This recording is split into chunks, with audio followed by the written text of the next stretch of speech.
U.S. President Joe Biden has ordered flags across the nation to fly at half-mast after 21 people, including 19 children and 2 adults, were killed when a gunman opened fire at an elementary school in southern Texas yesterday.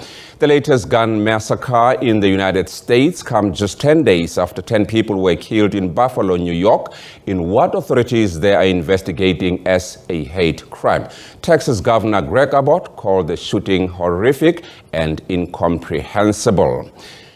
Even the Pope and the United Nations Secretary General expressed deep shock and sadness at what Antonio Guterres called a heinous mass shooting. Sherwin BrycePease has more.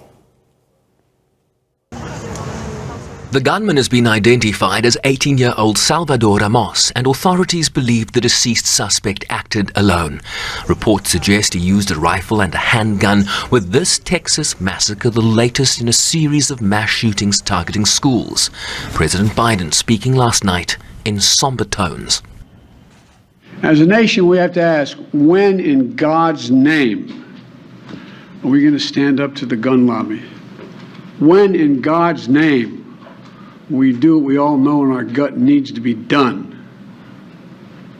It's been 3,448 days, 10 years since I stood up at a high school in Connecticut, a grade school in Connecticut, where another gunman massacred 26 people, including 20 first graders at Sandy Hook Elementary School. Since then, there have been over 900 incidents of gunfires reported on school grounds. This latest school shooting comes almost a decade after the attack on the Sandy Hook Elementary School in Connecticut in December 2012, in which 26 people were killed, including 20 children. In 2018, a former student gunned down 17 people at the Marjorie Stoneman Douglas High School in Parkland, Florida. According to officials, the children believed killed in Texas were in their 2nd, 3rd, and 4th grades. To lose a child is like having a piece of your soul ripped away.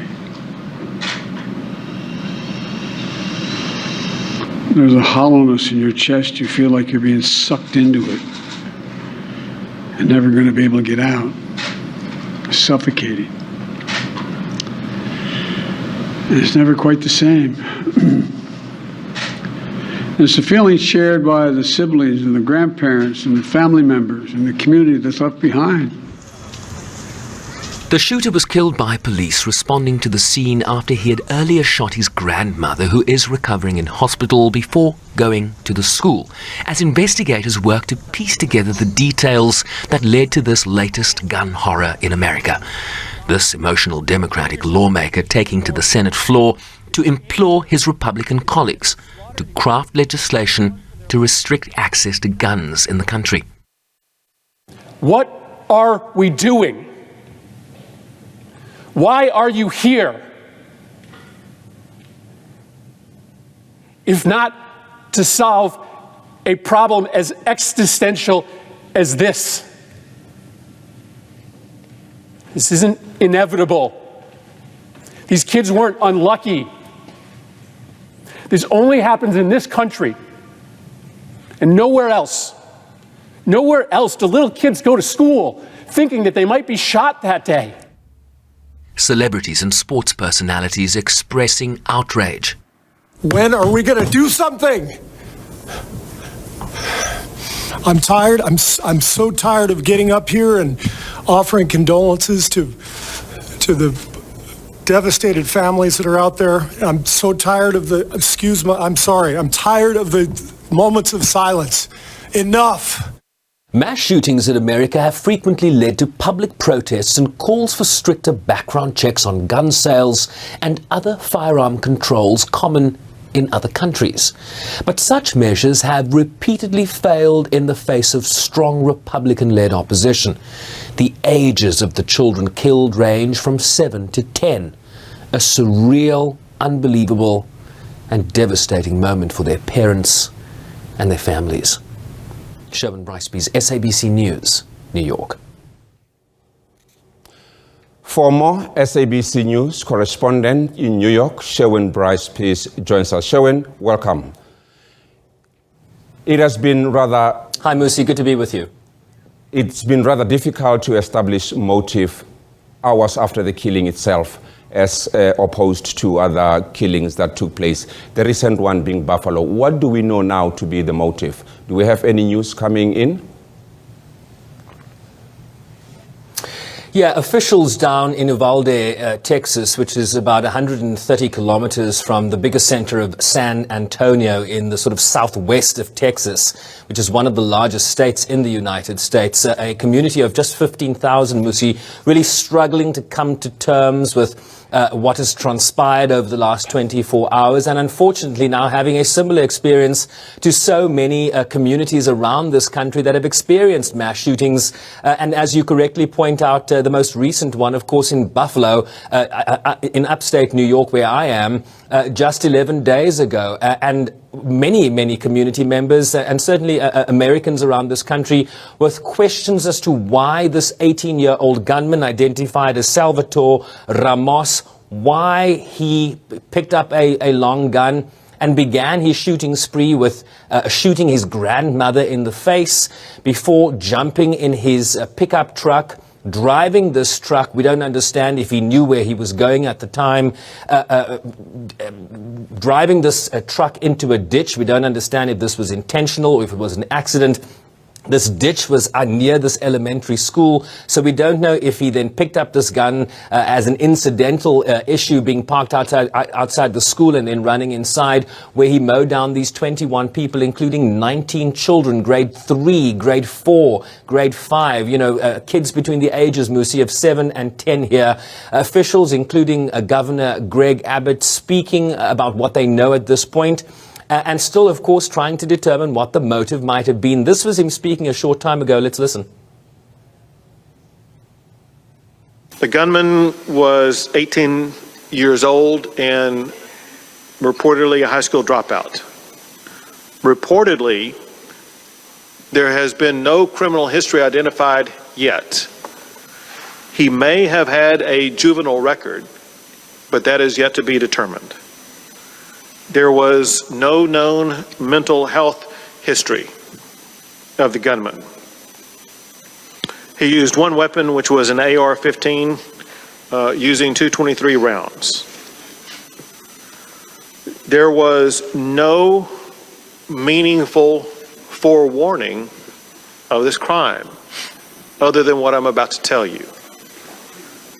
As of this time, the only information that was known in advance was posted by the gunman on Facebook approximately 30 minutes before reaching the school. The first post was to the point of, he said, "I'm going to shoot my grandmother." The second post was, "I shot my grandmother." The third post, maybe less than 15 minutes before arriving at the school, was, "I'm going to shoot an elementary school." So the summary we get here, Musi, from this press conference by officials down in Texas is that they had no forewarning here. And that, I think, is one of the major differences between the two most recent mass shootings in the United States. If you compare it to what we saw transpire in Buffalo, the shooter, the suspect, who is alive and in custody, posted an online manifesto that pointed to his white supremacist leanings.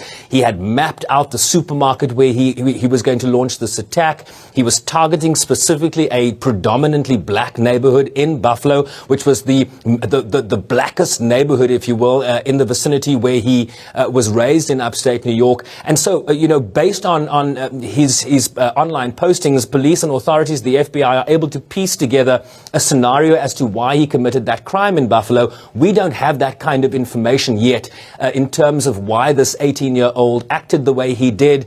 His grandmother, we understand, was shot in the face, and this was what triggered police's response to certainly search for him and engage with him at that elementary school. She is in a critical condition, we understand, in hospital and unable to be interviewed as yet as to why he behaved in this way. And of course, the gunman, as we now know, is deceased, so they are unable to speak to him as to what his motives would be. And so what they're focused on now is really being able to piece this together by speaking to family members, by speaking to this very closely knit community where Salvatore Ramos is very well known. This is the deceased gunman.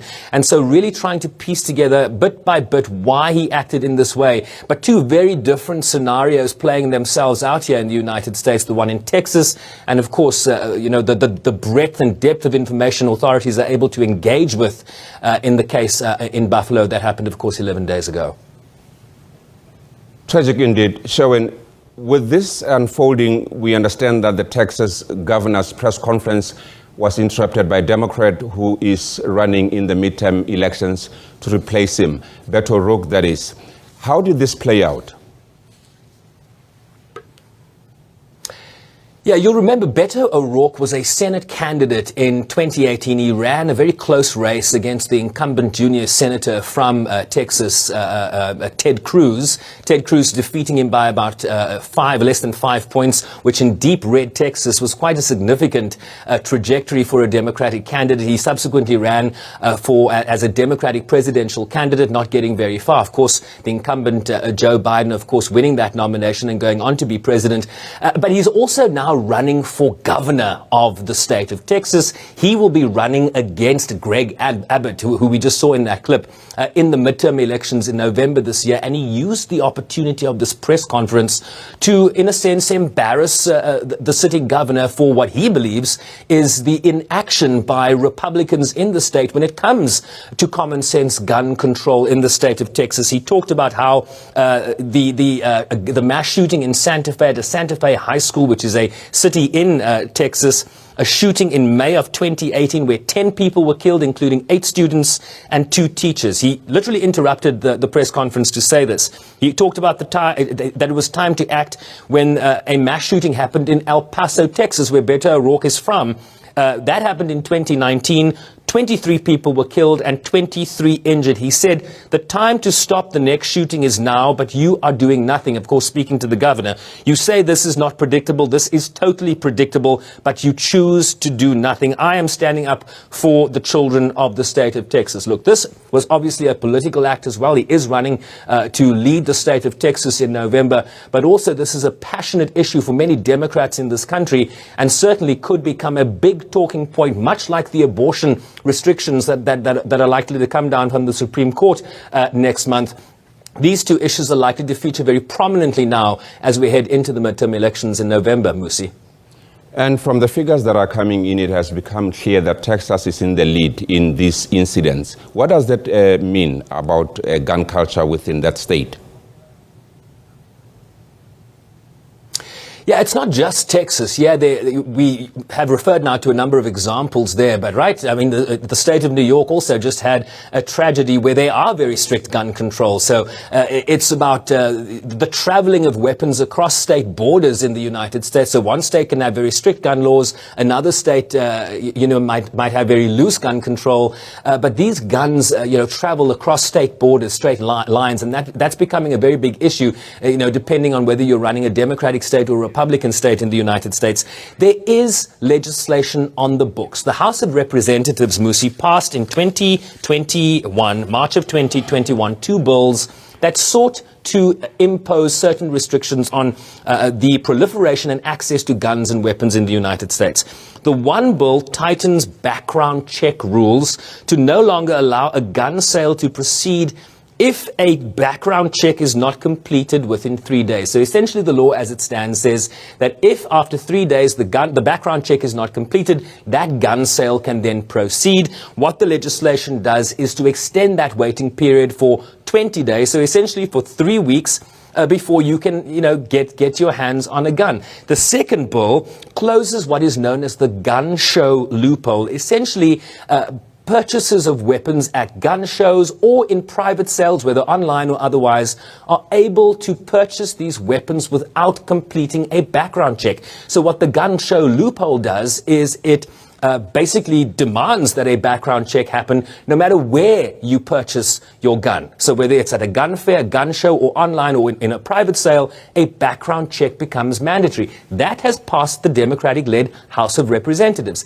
It's sitting in the Senate. Why has the Senate not taken it up? Because you need 60 votes in the United States Senate, which means Democrats would require 10 Republicans at the very least to join them in passing that legislation. And of course, this is, the Second Amendment issue is a big issue for Republicans in this country. Democrats just don't have the numbers in the Senate to pass this legislation, and that is where the sticking point in the United States remains right now. Democrats have been trying to push through this legislation. It's passed the House, it's sitting in the Senate, and while it sits in the Senate, it cannot make its way to the president's desk.